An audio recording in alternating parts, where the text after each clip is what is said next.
పనసపట్టుతో fry చేసుకున్నాం. ఉప్పు పసుపు వేసి నానబెట్టాను. నీళ్లు పెట్టుకోండి. ఉప్పు పసుపు వేసి పనసపొట్టుని వేసేద్దాం. ఒక పొంగు వచ్చిన తర్వాత ఈ పనసపొట్టుని జల్లిబొట్టులో వంచేసేయండి. కొంచెం వడియాలు వేయించుదాము.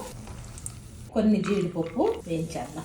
తీసేద్దామా. పచ్చిమిరపకాయలు కూడా వేస్తాం. ఎండుమిరపకాయలు కూడా వేస్తాం. తీసేద్దాము. ఈ తిరగమాతలో స్పెషల్ ఏంటంటే ఆవాలు ఎక్కువ వేయండి. మినపప్పు కూడా ఎక్కువే వేయాలి. శనగపప్పు కూడా వేయించుదాం.